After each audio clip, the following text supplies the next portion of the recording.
Have you ever felt the weight of silence from someone you thought would reach out? It's a strange reality when you realize that not everyone who walks into your life is meant to stay. Imagine this. You're waiting for a message, a call, or even a simple hello, but it never comes. What does that say about those connections? In the grand tapestry of human relationships, some threads are vibrant and strong, while others fade away unnoticed. Think about it. If someone truly values you, wouldn't they make an effort to show it? The truth can be harsh, but it's liberating. The absence of their reach is often a clear sign. It's not about you, it's about them. So, when you find yourself yearning for validation from those who don't seek you out, pause and ask, what does this relationship really mean? Is it time to shift your focus? Each moment spent waiting could be a moment spent nurturing the bonds that truly matter. Embrace the clarity that comes with understanding. Let's dive deeper into this reality and discover the strength that lies in recognizing our true worth. If you're looking for more emotional balance, clarity in decision-making, and want to learn how to handle life better, this content is for you. So go ahead and leave a like and subscribe to the channel, because with each video you'll grow stronger on the inside and see life with greater wisdom. The importance of reciprocity in relationships. Reciprocity is the heartbeat of any meaningful relationship. It's that unspoken agreement we have with others that says, I give, you give, and together we create something beautiful. When I think about my own friendships and connections, I realize how crucial this balance is. It's not just about equal give and take, it's about the emotional investment we make in each other. When I reach out to a friend, whether it's to share a laugh or seek support, I expect that same energy in return. It's comforting to know that we're both playing our parts in this dance of connection. Without reciprocity, relationships can start to feel one-sided and draining.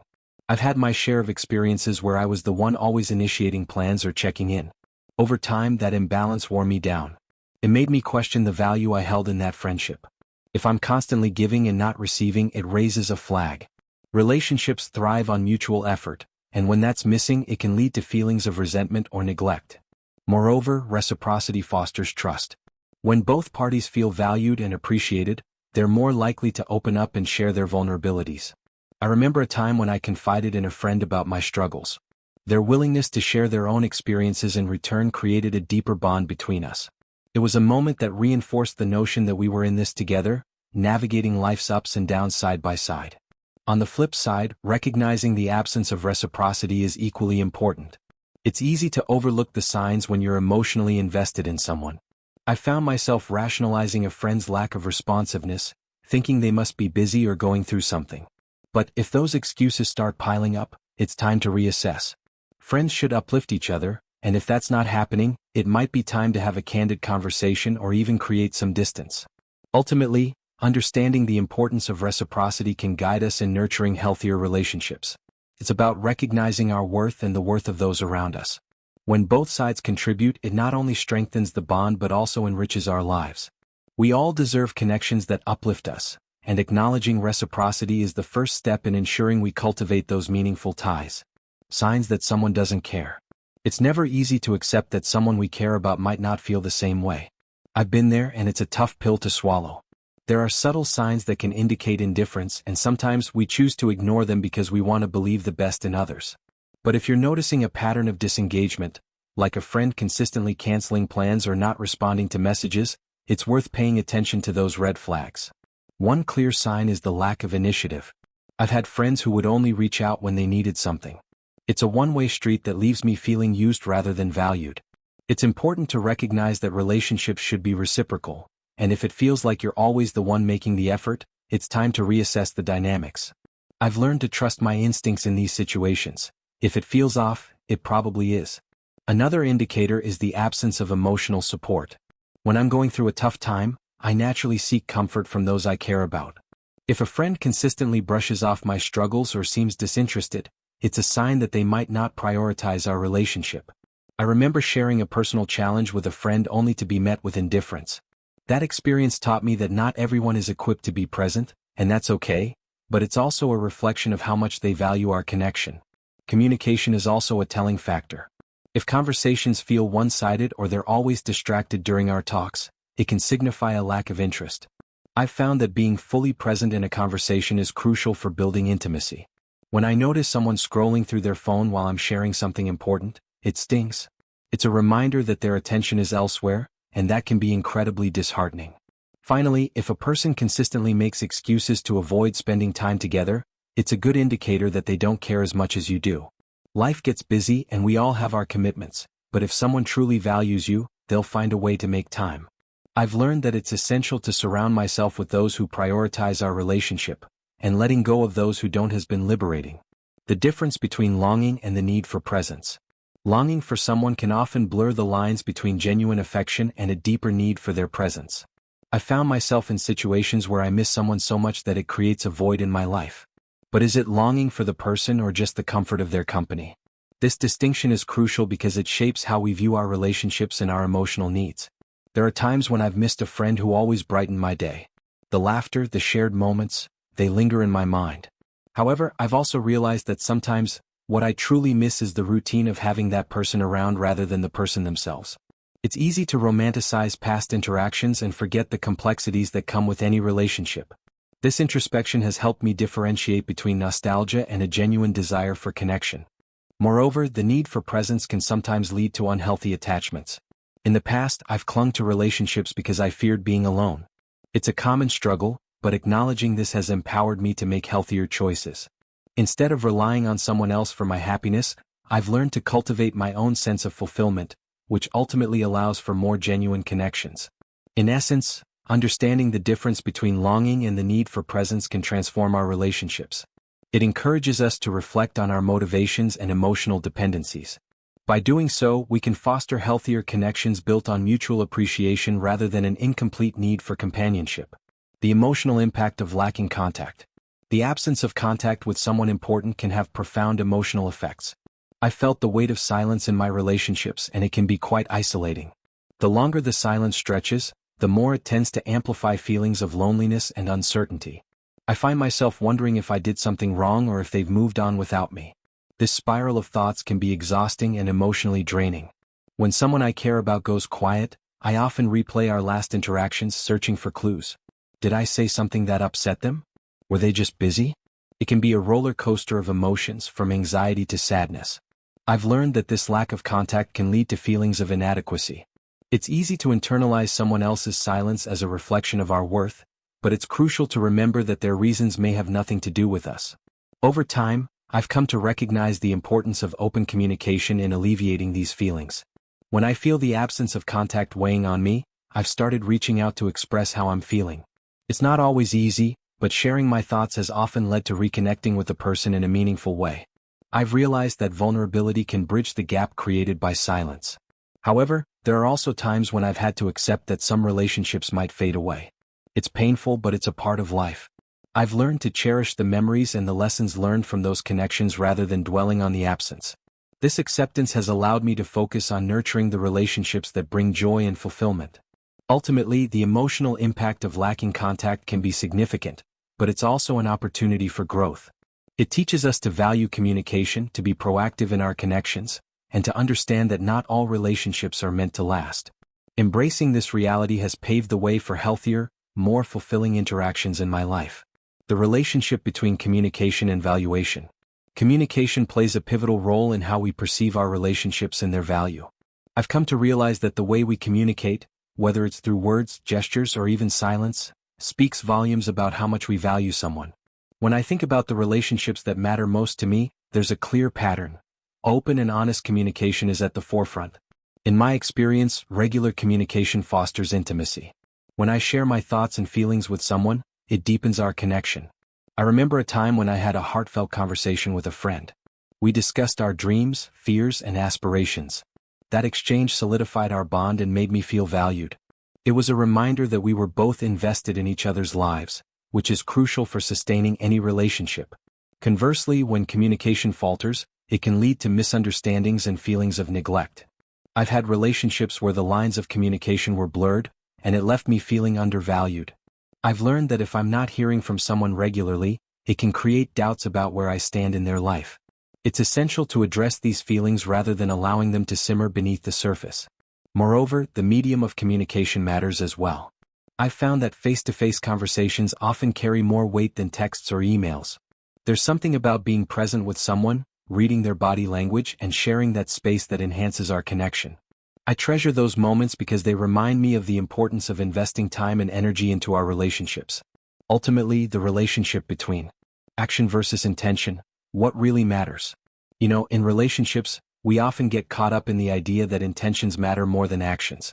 It's like, oh, I meant to call you, or, I was just busy. But let's be real for a second. If I say I'm going to do something, I need to follow through, right? Intentions are nice, but they don't pay the bills when it comes to emotional currency. I've had my fair share of conversations where the other person had the best of intentions, but their actions didn't match up. It's frustrating to say the least. It's almost comical how we sometimes convince ourselves that it's okay to overlook the lack of action because we believe in the good intentions behind them. I remember a time when a friend promised to show up for my birthday. I was excited, but as the day approached, I got nothing but radio silence. When I finally heard from him, it was a generic text saying he was sorry and that he had meant to come. It stung, and the intention didn't make it any less disappointing. This disparity between action and intention can create an emotional disconnect, which is something I've learned to recognize over time. The more I reflect on my relationships, the clearer it becomes that I need to prioritize actions over words. If someone genuinely cares about me, it should show in what they do, not just what they say. You can talk all day about how important I am, but if you never show up, those words become meaningless. I've also realized that this balance is a two-way street. I need to be accountable for my actions too. It's easy to point fingers and blame others for not stepping up, but I have to ask myself, am I doing the same? If I want meaningful connections, I must also ensure my actions reflect my intentions. Relationships thrive on mutual effort, and both parties need to be aware of this dynamic. In the end, when it comes to relationships, it's about creating a space where actions and intentions align. I've learned that it's okay to have high expectations, and I deserve to have people in my life who are willing to back up their words with genuine actions. After all, isn't that what we all want? Authenticity and sincerity in our connections? Dealing with the lack of initiative from others. The age-old frustration of waiting for someone else to make the first move. It's like being at a dance party where everyone's just standing around, waiting for someone to break the ice. I've been in situations where I felt like I was the only one putting in the effort, and let me tell you, it can be exhausting. If I'm always the one reaching out or initiating plans, it starts to feel like I'm carrying the weight of the relationship on my shoulders. One of the toughest lessons I've learned is that I can't force someone to take the initiative. It's a hard pill to swallow, especially when I care about the relationship. I mean, why should I be the one always making plans or sending texts? I've had friends who only reach out when they need something, and that just doesn't sit right with me. I've started to recognize that a lack of initiative often reflects their level of interest or investment in the relationship. So, how do I handle this? Well, I've adopted a more laid-back approach. Instead of constantly pushing for interactions, I've learned to take a step back. If someone isn't making an effort, I give them space to decide if they want to engage. It's not always easy, especially when I genuinely miss them, but I've realized that sometimes silence speaks louder than words. If they want to reconnect, they'll find a way to do it. I also try to communicate my feelings about the lack of initiative when it feels appropriate. It can be a delicate conversation, but if I value the relationship, it's worth addressing. I've found that being open about my feelings can sometimes prompt the other person to step up. It's like shining a light on the situation and giving them a chance to reflect. Ultimately, I've learned that I can't control how others respond or whether they take the initiative. What I can control is my response to it. I focus on nurturing relationships that feel reciprocal and fulfilling. If someone isn't willing to meet me halfway, I've come to accept that it might be time to reevaluate the connection and invest my energy elsewhere. Identifying unilateral relationships. Unilateral relationships can be tricky. At first, they might seem like just another friendship or connection, but over time, it becomes painfully clear when it's one-sided. I've been in situations where I was pouring my heart and soul into a relationship, only to realize that my efforts weren't being reciprocated. It's a harsh realization, but it's crucial for my emotional well-being to identify these dynamics early on. I remember a friendship where I was always the one reaching out, making plans and offering support. At first, it felt great to be there for someone, but as time went on, I noticed a pattern. Whenever I needed someone to talk to, my friend was mysteriously unavailable. It took me a while, but I eventually understood that I was investing in a relationship that wasn't mutual. That realization hit hard, but it also opened my eyes to what I truly deserved. Recognizing a unilateral relationship often comes down to paying attention to the small signs. If I'm always the one initiating contact, or if my conversations feel like a one-way street, those are red flags. I've learned to trust my instincts when something feels off. It's not about keeping score, it's about acknowledging how I feel in the relationship. If I'm constantly feeling drained or undervalued, it's time to reassess. Setting boundaries is another essential part of navigating these situations. I've found that when I'm clear about my needs and expectations, it helps me avoid getting stuck in a one-sided dynamic. If I find myself in a relationship where I'm not being valued, it's okay to step back. Sometimes that means taking a break or even letting go entirely. Ultimately, identifying unilateral relationships is about understanding my worth and what I bring to the table. I deserve connections that uplift and inspire me, not drain my energy. It's not always easy to make those choices, but I've learned that prioritizing my emotional health is the best decision I can make. The role of ego and pride in connections. Pride and ego. Two pesky little devils that can ruin even the strongest of connections. I've had my fair share of experiences where my ego got in the way of genuine relationships. It's funny how we can be our own worst enemies sometimes. I've found that pride often leads to misunderstandings and missed opportunities for growth and connection. For instance, there's been a time when I was too proud to reach out after a disagreement. I thought, why should I be the one to apologize? The stubbornness kept me from mending a friendship that meant a lot to me.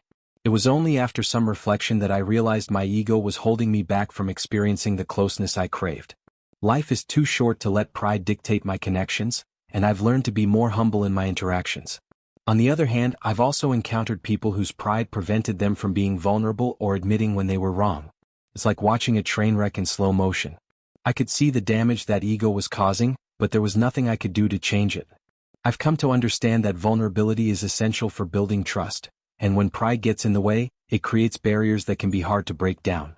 Navigating the role of ego in relationships requires a delicate balance. I've learned to acknowledge my own pride while also recognizing when it's affecting my connections with others. Sometimes, that means swallowing my pride to reconnect with someone I care about. Other times, it means giving space to those who are struggling with their own ego. In the end, I've realized that true connections thrive in an environment of humility and understanding. I want people in my life who are willing to put their egos aside to build something meaningful. It's a work in progress, but the more I embrace authenticity and vulnerability, the richer my relationships become. The influence of emotional maturity on relationships. Emotional maturity is one of those things that can make or break a relationship. Over the years, I've found that my ability to navigate connections often hinges on how emotionally mature I am, and how emotionally mature the people around me are. It's fascinating to see how maturity affects communication, conflict resolution, and even the ability to empathize with one another. I recall a friendship that blossomed during a time when I was still figuring out my emotions. I was often reactive and quick to take offense, which made for some rocky moments. As I grew, I learned to approach conflicts with a calmer mindset, and that change transformed the dynamic of that relationship. Being able to communicate effectively and listen with empathy created a deeper bond between us. One thing I've noticed is that emotional maturity often leads to greater accountability. When I'm mature enough to recognize my mistakes and admit when I'm wrong, it opens the door for honest discussions. I've had moments where I needed to apologize, and doing so from a place of maturity helped heal wounds that might have festered otherwise. It's like a breath of fresh air when both parties can own their actions and move forward. On the flip side, I've been in situations with people who lacked emotional maturity, and it's a different ballgame entirely. I've encountered those who deflect blame or refuse to acknowledge their part in conflicts, and it can be incredibly frustrating. It's like trying to have a conversation in a foreign language, no matter how hard I try. Consequences of investing in those who don't reinvest. You know that feeling when you keep reaching out to someone, pouring your energy and thoughts into the connection, but you get back a cold response? Or worse, nothing at all? It's frustrating, isn't it? I've been there too. Investing in relationships is like planting seeds. You water them, nurture them, and hope they grow into something beautiful. But what happens when you're the only one doing the watering? It can feel like a one-sided relationship, and that can lead to some serious emotional turmoil. I've learned that the consequences of investing in someone who doesn't reciprocate can be quite heavy. For starters, there's the emotional drain. You find yourself questioning your worth, thinking, am I not enough? Or, why don't they care as much as I do? These thoughts can spiral into a negative self-image, causing you to doubt not just that relationship but your ability to connect with others in general. It's a slippery slope, and it's easy to lose sight of the fact that their lack of response says more about them than it does about you. Then there's the time factor. Time is our most precious resource, and when we invest it in someone who doesn't value that investment, we lose out on opportunities to connect with others who might. I've spent weeks, even months, waiting for a reply that never came, all while neglecting relationships with those who genuinely cared. It's a painful realization when you finally see the time you've wasted, and it's a lesson I wish I could have learned a bit sooner. Financial implications can also come into play. Think about it. If you're always the one initiating outings or making plans, you might start to feel resentful about the imbalance. Maybe you're the one constantly treating for dinners or covering costs for activities. That financial strain adds another layer to the emotional weight of an unreciprocated relationship. It's like throwing money into a black hole, and that's not a good feeling. Ultimately, investing in someone who doesn't reciprocate can lead to a cycle of resentment and disappointment. You start to build walls around your heart, becoming less willing to trust or open up to new people. It's a tough cycle to break, and I've had to remind myself that my emotional well-being is worth more than the fleeting hope that someone might change. The value of silence, when stepping back is necessary. Sometimes silence speaks louder than words. I've found that stepping back from a relationship can be one of the most powerful things you can do for your own mental health. It's not about shutting someone out completely, it's more about creating the space to see things clearly. When you're constantly in the thick of a relationship, especially a tumultuous one, it can be hard to gain perspective. Taking a step back can illuminate the dynamics at play. I've noticed that when I distance myself, I'm able to evaluate how much energy I'm putting into the relationship and how much I'm receiving back. It's almost like hitting a reset button, giving me a chance to understand what I truly want and need.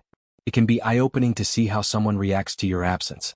If they reach out, it may indicate they value your presence. But if they don't, it's often a clear sign of where things stand.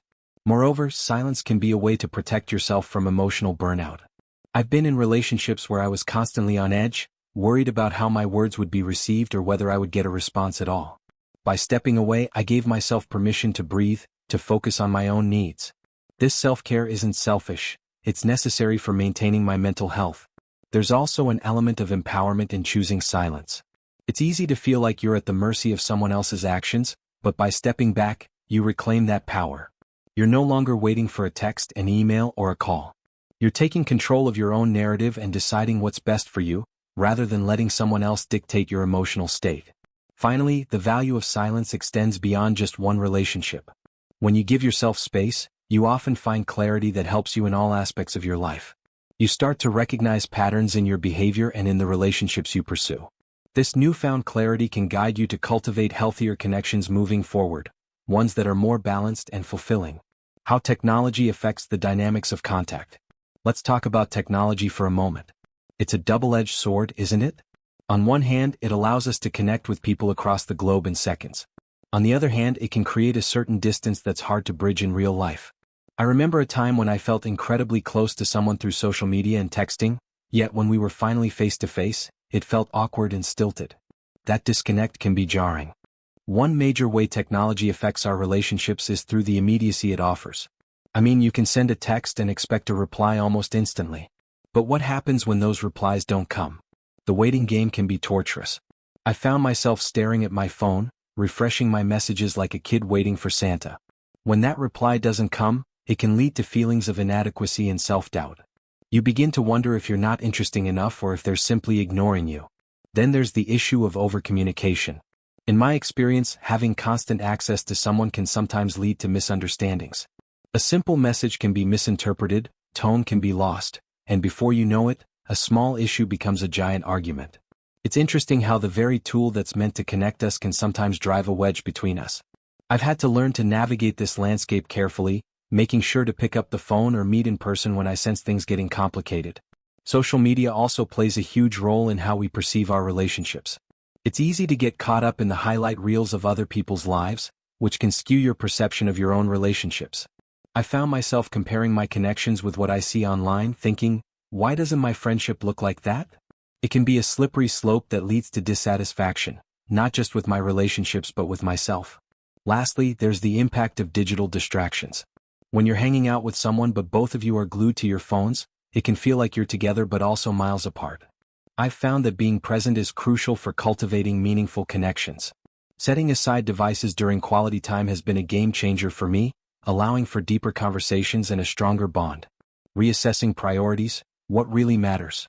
As I've navigated the ups and downs of relationships, I've had to pause and think, what really matters to me? The process of reassessing my priorities has been both enlightening and, at times, uncomfortable. It's easy to get caught up in the hustle and bustle of life and forget what truly brings joy and satisfaction. I've had to take a step back and evaluate where I'm investing my time and energy. One thing I've realized is that not all relationships are created equal. Some people drain your energy while others replenish it. It's essential to recognize which connections uplift you and which ones leave you feeling depleted. I've made it a point to prioritize those relationships that feel mutually beneficial, where both parties invest in each other's lives. It's been liberating to let go of the toxic ties that were holding me back. Family and close friends have emerged as top priorities for me. I've found that nurturing these relationships provides a solid foundation for everything else in my life. When I invest time in my family or close friends, I often feel more fulfilled and grounded. It's a reminder that, at the end of the day, it's those connections that matter most, not the number of acquaintances or social media followers. I've also learned that it's okay to say no to things that don't align with my values or priorities. Whether it's social events that drain me or commitments that don't resonate, I've become more discerning about where I invest my time. This shift has allowed me to cultivate deeper connections with those who truly matter, rather than spreading myself too thin across too many superficial relationships. Ultimately, reassessing my priorities has led to a more intentional and fulfilling life. I've learned to focus on quality over quantity, cherishing the moments spent with those who uplift and inspire me. It's a journey, and I know I'll continue to learn and grow, but for now I feel more aligned with what truly matters in my relationships. Strategies for cultivating meaningful relationships. Having navigated the complexities of relationships, I've gathered some valuable strategies that help in cultivating connections that are not just surface level but meaningful. These strategies are like tools in a toolbox. Each one serves a purpose and can be applied in different situations. First and foremost, active listening has emerged as a cornerstone of meaningful connections. It's easy to get caught up in our own thoughts and experiences, but when you genuinely listen to someone else, it shows that you value their perspective. I've made a conscious effort to put my phone down during conversations, maintain eye contact, and really engage with what the other person is saying. This practice has deepened my connections significantly. Another strategy I've found helpful is being vulnerable. It can be scary to open up about your feelings or share your struggles, but vulnerability often fosters deeper intimacy. I remember a time when I shared a personal story with a friend, and it opened the floodgates for them to share their own experiences. That moment created a bond that I cherish to this day. Vulnerability invites others to lower their guards as well, making room for authenticity. Regular check-ins are also a simple yet. So, as we wrap up our discussion, let's take a moment to reflect on the wisdom of Stoicism. Remember, the ones who don't reach out aren't necessarily rejecting you, they're simply not aware of the value you bring to their lives. Think about it. How often have you found yourself chasing after someone who didn't see your worth? Now, I challenge you, what if you redirected that energy inward? What if you focused on your own growth, your own happiness? It's liberating, isn't it? Let go of the need for validation from others and embrace your own journey. Consider this. How can you apply today's insights to your daily life? What steps can you take to cultivate relationships with those who truly appreciate you? And let's not forget about your own self-worth. What are you doing to nurture that? Remember, you have the power to shape your reality. You are not defined by those who don't reach out. You are defined by how you respond. So, take a deep breath, reinforce your boundaries, and step into your own light. Now, I want to hear from you. What's one action you plan to take this week to prioritize yourself? Share your thoughts in the comments below.